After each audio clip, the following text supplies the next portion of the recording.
We're taking fire! The captain shouts, and a moment later, a thunderous explosion goes off. The airship lurches in the sky. You stagger sideways, arms flailing wildly, slamming into one of the ship's masts, and you go down in a heap. Your head is reeling. Your ears are ringing.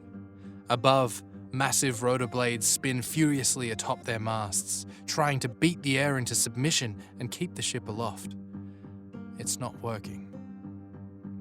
The ship lists dangerously to one side.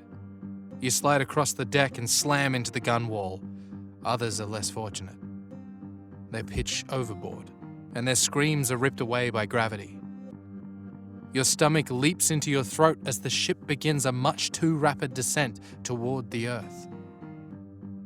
You struggle to your feet, holding onto the side of the airship with a white-knuckled grip.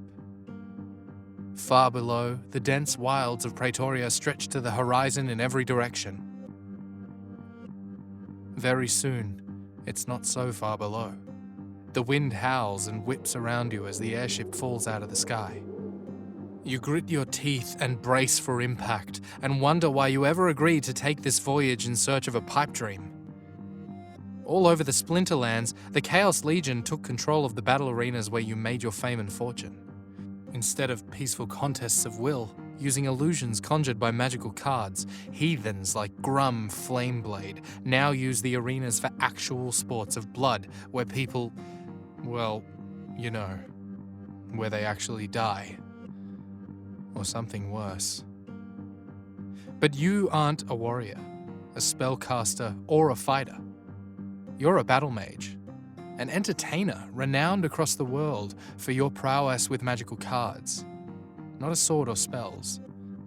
So when you received an invitation to participate in the underground battle arenas springing up across Pretoria, arenas that once again embrace civilized competition, you were skeptical.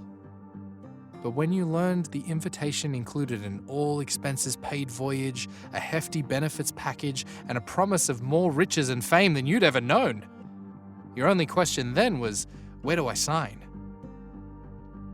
A rumor was also making its rounds that they had a new set of cards and a new set of rules, and you welcomed the challenge. And the distraction from the war and chaos that was tearing your world apart. And now, here you are, falling out of the sky and crashing onto this god-forsaken continent. And you're going to die. All that fame and fortune, you'd trade it in for just one parachute. The ground approaches rapidly. You're close enough now to make out the leaves on the trees, an ocean of green. The howling wind pummels you. Something thumps against your hip. Your satchel. It's filled with your cards. You reach inside and draw one at random. It's a summoner, Lorna Shine. You fought and won so many battles with her divine shield. The bottom of the airship skims the top of the trees. You have seconds left to live. A sense of resigned melancholy fills you, and you close your eyes and hold the card up, just as you had so many times before while facing off against your opponent in the arena. If this is the end, your last thought might as well be of something you loved. The roar of the crowd, the anticipation of battle, the thrill of victory. Later, you'll wonder what really made you draw a card. You'll wonder too why it was Lorna Shine. Was it fate? Or just dumb luck? A terrible roar resounds, like the entire world is being torn asunder. The deck heaves, splinters, ruptures beneath your feet. Your body is crushed, and your limp and broken form goes flying. No, wait. That's not right. That's not right at all. Your body isn't crushed. It's not limp and it's not broken. You do go flying, yes, but a shimmering halo of gold surrounds you, and it disappears as soon as you hit the ground on your feet and stagger to a stop, breathing hard and heart hammering in your chest. You pat yourself down. Not a scratch. You turn and stare at the airship. It is unrecognizable, just a strewn heap of broken planks and assorted flotsam at the end of a long clearing of harrowed earth and flattened trees. No one could have survived that. Yet, here you are. Before you can give this miracle another thought, something high above catches your attention. You squint at it, shielding your eyes with one hand. At first you think it might be another airship, citizens of Praetoria coming to rescue you, but no, it's no airship. It's a dragon. As it draws closer, you can make out its thick, spiny hide, covered in hues of blue and purple. A chaos dragon. You've heard stories about them. They say their breath will melt you in your boots. With one hand clutching your satchel of cards tightly to your side, you disappear into the woodline. The trees are dense. It's all gloom and shadows beneath their thick canopy. You race away from the airship, trip and fall down, pick yourself up, and hurry on. A mighty roar fills the air, and you glance over your shoulder. Even through the heavy foliage, you can make out the flickering glow of purple-black flames as the dragon blasts its necrotic breath upon the airship. You can only hope the beast didn't spot you and come for you next. You didn't have time to grab any supplies. You have no food, water, or shelter. All you have are your cards, which, by rights, should have conjured nothing but a useless illusion. For some reason, though, it had worked, infusing you with Lorna Shine's power and protecting you with a divine shield. Why? And how? The rest of the day, you wander aimlessly through the woods, praying to the gods you don't bumble into the Chaos Legion's forces, or something worse. The airship was taking you to an arena, but you have no idea where that is.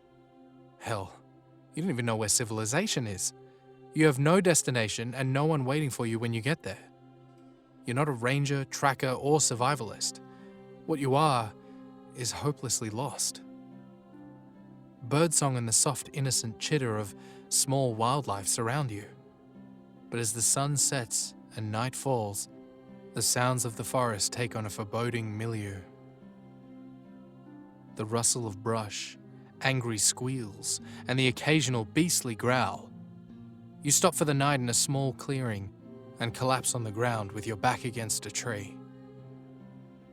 Your boots are fashionable, but not exactly made for hiking, and your feet are killing you. You take them off and wiggle your toes. The air is chill, and you shiver and pull your cloak tightly around yourself, staring into the darkness. Your satchel rests on your lap, and you furrow your brow as you open it and search through the cards. In the compartment containing those of the fire element, you find a Malric Inferno. You pull the summoner out and study it. Your cards have never conjured anything more than illusions. What changed, and would it happen again? You hold the card up, and power surges through you. A fiery glow lights the clearing. It's coming from you. Like Malric Inferno, you are infused with flames. They warm your skin, yet they don't burn you, your clothing, or your satchel. Okay, the summoners still work. How about the rest of them? You place the Malric Inferno on the ground and rummage around until you find a fire elemental card. When you hold it up, flames flare at the center of your little clearing. The grass begins to burn. Yep, apparently you can now summon a corporeal likeness of all your cards. You return the fire elemental to the satchel and slip your boots on before stomping out the flames. Is it you, or is it something nearby that's transforming illusion into reality? Maybe the cards work on all of Praetoria now. Gods, what if they work everywhere? Your mind whirls with endless questions, and when the horizon glows with the light of dawn, you haven't slept a wink. You struggle to your feet, hoist your satchel, and set off into the wild wilderness. 3 days pass without sign that you are anything but alone. No civilization, just a forest that seems to stretch on forever. Without your healing cards, your feet would probably look like ground beef by now. If only you had a card that could conjure a lavish 5-course meal. Midday of the 3rd day, you climb a hill that rises barren from the trees. The forest stretches around you like an ocean of emerald green. No sign of a city, town, or hamlet can be found. Then you see it. There's a massive volcano on the horizon, but that's not what catches your eye. You stare, unable to believe what you're seeing. there are tentacles protruding from the volcano. They're nearly too big to comprehend.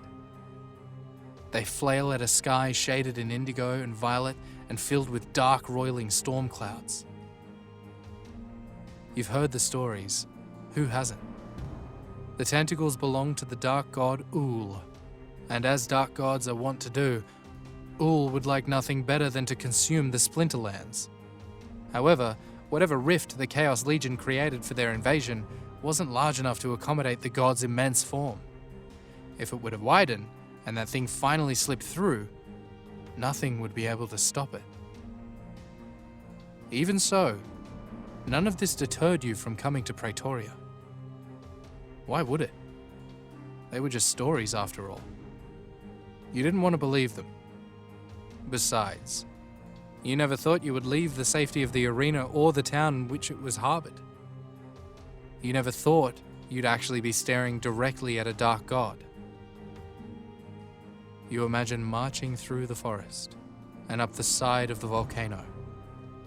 When you reached its summit, you would stand in defiance and whip out your cards, using them to sever each tentacle, and the earth would shake when they fell. Then you would leap into the Dark God's maw and go after its heart. When it beat its last beat, and you emerged victorious, you wouldn't just be another celebrity entertainer. You'd be known the world over as the savior of the Splinterlands. Instead, you turn and head down the hill in the opposite direction, away from the volcano, away from those tentacles and the dark god Oukour, and back into the forest. Another week passes. You survive by drinking from dirty pools and streams, so filled with silt you practically have to chew it. You eat leaves, roots, and the occasional bizarre-looking fruits and berries, hoping to the gods that none of it's poisonous. You are dehydrated, starved, and exhausted. You have no destination. There is no finish line. In spite of all that, you refuse to lay down and die, so you continue on. Every now and then, a ridge of mountains is visible through the thick canopy of leaves. You decide it's best to steer clear. Who knows what manner of beasts lurk there? These woods are bad enough, thank you very much. What was that? You stop and cock your head, listening. There it is again. Voices drift through the forest, too faint to understand, but voices nonetheless. You turn and hurry in their direction, then slow and stop. The voices rise, rough and angry. This time you proceed more cautiously, trying to avoid creating any sound. Although it seems like you somehow manage to step on every dry leaf and twig in the forest. But the voices are loud, and they mask your movement. Through the trees ahead, you see them.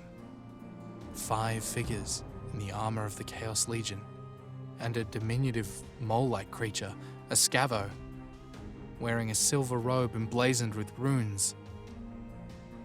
One Chaos Legion soldier has lifted the scavo in the air by the collar of its robe, and he's shaking it, spittle flying as he shouts.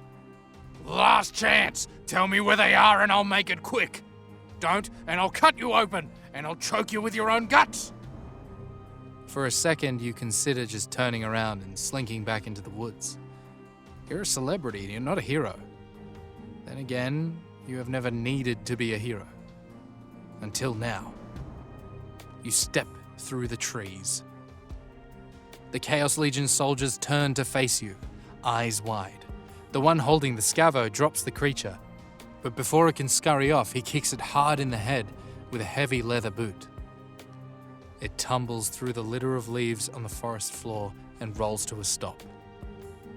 It doesn't move. The soldiers draw their swords and their axes. The surprise is gone from their faces. In its place are looks of murderous intent. One of them, a dark-skinned man, sneers. "What have we got here?" He looks you up and down. "Fine piece of meat, even if a bit greasy. Maybe I'll have a taste before we slice and dice." "You can have a taste after," another says. He shrugs. Either way. They all laugh. Your heart pounds and your hands shake as you reach into your satchel. You draw a death summoner, Zintar Mortalis, and raise it into the air. Its power surges through you. A green mist swirls around your hands. Get him! You drop the card. As it flutters to the ground, you draw two more. A purple winged cat. The Dark Hound appears in a burst of magic and rises into the air before you. A cyclone of leaves whirls as it beats its wings beneath the forest's canopy. Drawn by its taunt, the Chaos Legion soldiers turn from you to the Haon and attack. As they do, you use the second card to conjure a screaming banshee. With a wail, it unleashes a bolt of death elemental magic that slams into a soldier and ignites those on either side of him. All three are consumed by magical flames and collapse. The Dark Haon finishes the remaining two with a swipe of its claws and a snap of its jaws. Just as quickly as it began, it's over. Breathing hard, you collect your cards and return them to your satchel. And the corporeal manifestations vanish. You stare at the blood and the bodies. Before now, all your battles were fought in arenas. No one actually died. Was taking a life supposed to be this easy? You expected to feel regret, shame, something. Instead, all you feel is the same thrill of victory you've always felt in a battle in the arena. The little scavo still lies unmoving on the forest floor. You hurry toward it. Blood pools beneath a nasty cut on its head. Its breathing is shallow, but it's alive. You use your Byzantine kitty summoner to heal its wounds. After a moment, the scavo blinks, sits up, and peers about. When it sees the fallen Chaos Legion soldiers, it struggles to its feet, eyes wide. They are dead? You nod. Then I owe you my life. It introduces itself as Ataka. Then it glances at the corpses again. The Chaos Legion. It shakes a fist at them. We've been working to bring the Obelisk shield online, but their scouts are everywhere. They've killed so many of my people. Now there are so few of us left. At this rate, I fear we will never get it done. You furrow your brow. The Obelisk shield? You ask what it is. You've not heard of it? Suppose I shouldn't be surprised. Much has been lost over the ages. My people and I were technomancers. You've not heard of us either? Well, we build apparatuses and infuse them with elemental magic. There is a legend that long ago, our ancestors built the Obelisk shield to tap the pure concentrated mana of the Splinter Lands. It worked like this. Magic-infused stones were crafted and given to the mightiest of heroes. These heroes used their stones to create a network connected to 8 obelisks. The network wove a shield of mana across the world, ensuring the fabric of reality remained intact, and the rifts remained sealed. One of those obelisks is buried deep beneath this mountain. Ataka waves a hand at a summit, rising in the distance through a canopy of trees. But the stories are gone, lost to time and memory. That's what we've been searching for. The components we need to craft more stones. Because if we can get the Obelisk shield online again... Ataka explains how it works. But there are lots of technical terms and multisyllabic words that you do not even come close to understanding. What you do understand is that this Obelisk shield will close the rifts between worlds and stop more Chaos Legion forces from pouring into the Splinterlands. Without reinforcements, without additional weapons and supplies to fuel their war machine, perhaps the Splinterlanders will have a fighting chance against them. And if the rifts close, what happens to Oukour? With any luck, the Dark God and its oversized tentacles will either be gone or cut in two. Either option suits you just fine. Against your better judgment, you agree to accompany the Technomancer into the mountain, and help restore the Obelisk shield. If it is everything the Scavo says, the risk will be worth it. Besides, what is the alternative?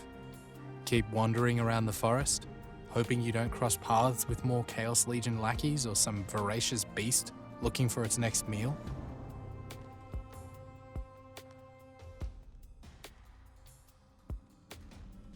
You're scrambling up the rocky terrain at the base of the mountain when a cry goes up. Far below, a swarm of Chaos Legion soldiers burst from the tree line of the forests. They've spotted us, Ataka says. hurry!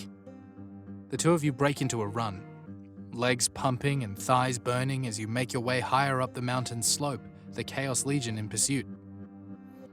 The Scavo slips and goes down, and you grab its arm and haul it to its feet, and the two of you race for your lives. Breathing hard, you glance over your shoulder. They're gaining. Something in the sky catches your eye, a speck in the distance. As it draws nearer, you realize what it is. A damn Chaos Dragon again. Higher and higher you go, until you're no longer running, you're climbing. If either of you slip, it's over. The soldiers are closing in. The shadow of the Chaos Dragon blots out the sun. The sheer face of the mountain rises before you. There!